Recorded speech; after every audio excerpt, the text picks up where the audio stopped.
Hey, what's up, everybody? Another Coffee Talk episode here, and we have a very special guest, Garrett Graesser, coach and longtime member here at Harborside. So happy to have him, and we're going to ask him a couple questions today and have a talk. We got Yeah. our coffee today from Sevens, which is in the First Ward. It's fairly new, and you should definitely check it out because they're really good. Good treats, good coffee, and yeah, good spot all around. So check them out. Garrett, welcome to Coffee Talk. What do you think? Pleasure. Thanks for having me. No, appreciate jumping on. Cool. All right. So Garrett's been a member for a long time, probably like 8 or 9 years, I would say. Yeah, Ish. close to it. I think we joined in 2017. Nice. And So, yeah, your wife goes here too, Sarah. yep. But at the time when you guys joined, you were not married, right? You guys were No. just dating, or were you Yeah. engaged yet? No. Just dating. We had been together for probably 3 years at that point, Yeah. post college, and then found this place. Started working out together, and convinced her to join the cult. How long after college, like after graduating, did you start coming here? So we graduated 2015. Okay. Started coming here in 2017. So not long after, a couple No, years. yeah, a couple years. Between then, so you were a swimmer at Yeah. Canisius. Yep. So high level Division I athlete, which is pretty cool. So during that in between time, were you doing a lot? So no, so I, like everyone, trying to navigate that post college life of what is next. Start gain a little bit of weight, start to get a little bit out of shape, start kind of feeling that and seeing that in the mirror. And it's actually funny. So in college, probably our senior year in our house, when me and Sarah first started hanging out, I had this giant TV, like old school, like box TV Yeah. that we had up in our house in my room, and I used to put on the games, the CrossFit games that was on ESPN. Yep. Never did CrossFit in my life, but just thought it was super cool. Just these super jack dudes throwing down. And so never did a CrossFit workout in my life. Started watching, and I was like, damn, that'd be really cool to be as strong as those guys So that was like one the day. first kind of like Yeah. seed planted. Yep. Yeah. Graduated college, and then I actually did way back when, like, I think the brute teams were really good, like Okay. winning like the The team teams. games. Yeah. I started following. It was like a brute body almost. It was like a crossover between like bodybuilding and had a couple metcons in there. So I would go to the Elmwood LA Fitness, Oh, nice. and I would do like a little bit of bodybuilding stuff and then try to do a metcon off in the corner, but it was like very basic. And that schedule is usually like, all right, Monday rolls around, definitely going to the gym on Monday, probably going to the gym on Tuesday, but by the time Wednesday, Thursday, Friday rolled around, it was just Exhausted. no motivation to get there by yourself and do that kind of stuff. So Yeah, it's that that's the hard people that can do that consistently, like in their garage or even just in a box, like even in a CrossFit gym, can work out by themselves for that length of time, like years by themselves. That's crazy. great. Yeah. That's so hard. Yeah. The motivation to show up and do just stuff on your own is tough, which is why I've been coming here for so long. Yeah. So okay, so then post college, you're like, all right, I need to do something. You guys living at 500 Seneca yet? No, so we lived in North Buffalo, Okay. both of us separately, and then we ended up. I don't remember if we had moved when we moved to 500 Seneca, if we started coming here, if we were coming beforehand. But Okay.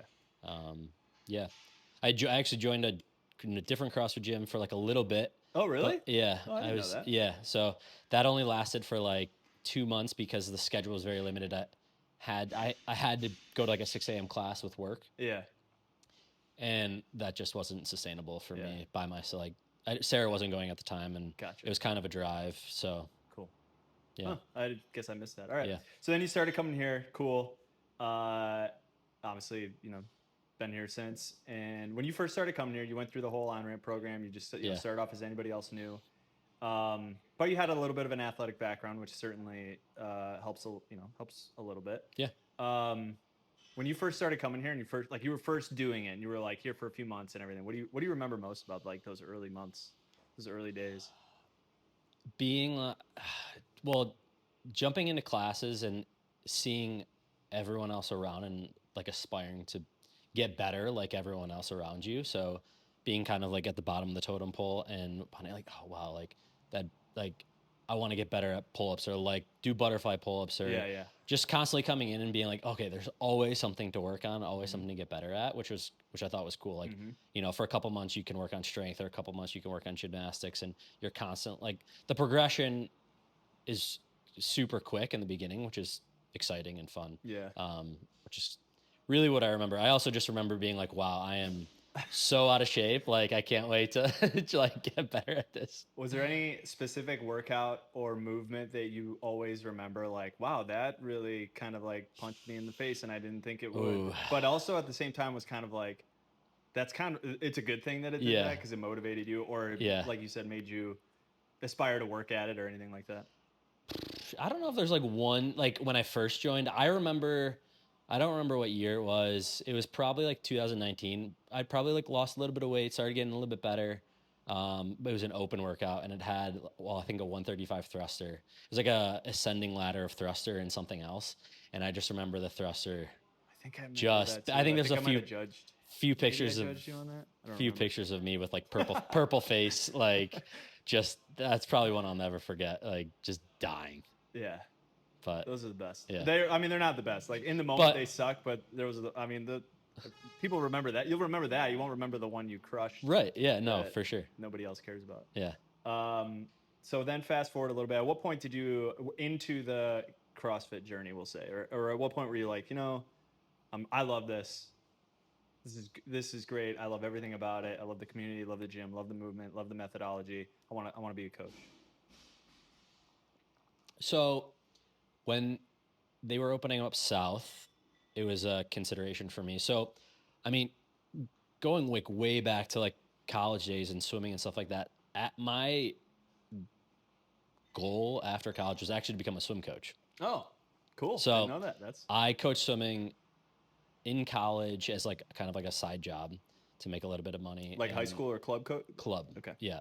And it was a mix of younger kids and like high schoolers. Yeah. And really enjoyed that. And I loved swimming. I loved being a part of the team. I loved like organizing. I loved the recruiting aspect of swimming. So I always loved having recruits, showing them around campus and like trying to sell them on like your group. Yeah. Your team, And your you know, going to community. Canisius is not a big school and didn't have a ton to offer. So when you're able to land like a big recruit, that meant a lot to the program. That was always like, I felt really fulfilled and really proud of that because there's not a lot, there wasn't a lot to offer. So they must have really loved the team to come, right? If they were really good. They took what you had to say, what you had to offer and say, like at face value and like, believed it. That's so I really love that. I did always want to just go and be a swim coach, like college. And I wasn't sure like what my plans were going to be, where that would take me. Our college coach I had known forever and was probably just going to be like a grad assistant there and maybe see where that took me. But Sarah actually interviewed for like a real job, like when we were graduating. She's like, you should maybe do the interview, see where that takes you. And I interviewed, and then I ended up taking that job, and that was history. So never fulfilled the swimming coaching, but so kind of I had a little bit of that background and always kind of had that itch. So when they opened up South, there was an opportunity. It was just good timing. Fit, yeah. And I mean, is it fulfilling? You like? Yeah, I do love it. I love it. I mean, that's a hard question. I know you're not gonna say no. Like, no, I hate it. Yeah. But no, I really like seeing. Let's just say, what do you like about it most? I really like seeing people push themselves out of their comfort zone because I think that's what I like to do most. So when there's a really challenging movement or a really challenging workout and you see somebody that is like giving all like 100% effort and just kind of like leaving it all out there for the day. I mean, it doesn't matter if it was a good time or not, but if you really tried, like that's probably what I like seeing the most. Yeah, I agree. I that no doubt, like that's an amazing, as a coach, that's an amazing feeling. I always love when you give even the smallest feedback to somebody and they accept it, they take it, they apply it, Yeah. and it click. You can literally see it clicking for them, Yeah. and seeing them Like, make an adjustment, get better at a movement, a workout, whatever, and then repeat it again later, Yeah. weeks later. That is okay, this is awesome. yeah. Yeah. So Yeah, and to relate it back to like swimming, it's teaching like young kids, you're teaching like technique and stuff Yeah. like that, and so you can see that show up throughout practices, and it's the same thing with barbells, right? Like yeah, the barbell path and the actual movements, and yeah, it's awesome. it's I all good. really enjoy it. Okay, enough about CrossFit. Garrett's a phenomenal coach. Check him out at South if you're not one of our members. He comes to downtown here all the time as well and works out. And he's a great guy to work out with. But you're also a huge Bills fan. We're in the thick of the Bills season right now. Yep. And so I got a couple quick questions about the Bills. One, Okay. so you're not that much. You're younger than me, but you're not that much younger than me. Yeah. How old were you during the lean years, the bad years, like the Trent Edwards, the Lostman era? Were you in high school then? Were you in middle school? Do you remember a lot of that? Probably a little bit of both.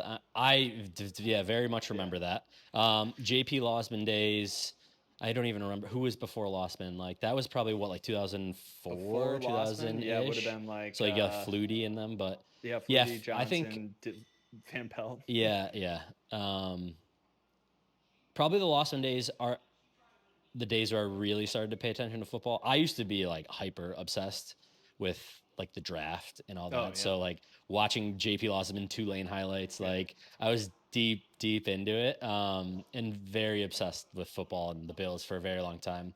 But when they are terrible, you have to look forward to something. So I always look forward to the draft and them getting better and aspiring to be better. So it is funny now, because now that the Bills typically pick last, or not last, but towards the bottom of the draft. So it's usually guys that are good players, but you're well, he's the fourth best guy at his position at this point. Right. Yeah. And you're not getting a big name. Yeah. It is kind of well, whatever. Whoever we get, we get. Yeah, exactly. Yeah. Which is so it's a better position to be in, but you're right. When you have nothing else to look forward to, the draft becomes it. Yeah. Yeah, that's funny. So you're a season ticket holder now. Yep. Which is cool. How long have you been a season ticket holder? I think this is year 4 or 5. So it's just been all through the bliss. Josh Allen years. It's just bliss. Yeah. It's been so good. Yep. We were having this conversation now a few times with a few different people about just how, I don't want to miss any of it, because it could just be taken away so easily. Yeah. We could go right back to the bad years, and that just... So, I just want to absorb as much of this good time as possible. Just don't take literally any second of it for granted, because, you're right. He could just be gone in any second. An injury, or the years will just go by, and you never know when somebody like this will come around, right? And you just enjoy it. So you guys, where do you sit? Where do you guys all sit? And you sit with people from here. We do, yeah. David and Beth Bavisoto and Sarah. So we have 4 tickets together. We sit in 310, and we do have tickets to the new stadium. So nice. Excited for that. That'll be a lot of fun. Cool. What's your favorite game day tradition that you guys... I mean, tailgating obviously is a big one, but is there anything specific that you guys... anything you guys do, tradition you guys have? We've taken intentionally or unintentionally, I guess we do this every game. We never really mean to, but we've taken a photo at every single game that we go together. Yeah, so for the past 4.5 seasons, intentionally, intentionally, hey, we gotta get this photo. Intentionally, every single home game that we're at, and regardless if our group is together or not, so whoever's there, whoever is taking that ticket, we take a photo. So that's cool. Yeah. Do you have them all saved somewhere? We have them all on someone's phone. And so eventually we'll put a collage together and have a little. Oh, that's thing, awesome. So. That's a good one. I like that. Yeah. Because someday you'll look back on that years from now and be like, man, remember all these? Yeah. That's cool. Yeah, because we don't know how long. We weren't sure if we were actually going to get tickets in the new stadium or how long it would last, right? Yeah. So again, same thing. Just enjoy it while we can. And have that freedom. Especially not only that, but this weekend, 80 degrees, 75 to 80 degrees. The best. On a sunny day. What else, it's the hard best. to top. Yeah, it really is. You're with everybody else that enjoys the Bills. You're just living, especially a game like this one. You're just gonna enjoy a beautiful day. Yeah. I mean, it's like a giant community, like it is here almost. Yeah. Like people are just get together for one thing, and yeah, it's awesome. I do love it. I do also love watching on my couch, but I do when it's nice out. There's nothing better than just sitting in the sun and Yeah. watching some football. Awesome. All right. Appreciate it, Garrett. We learned Yeah. a little. I learned a little bit about you today. That's Yeah, cool. no, appreciate you having me. Thanks for coming on, man. Yeah, Cheers. cheers. We'll see you Thanks. next week.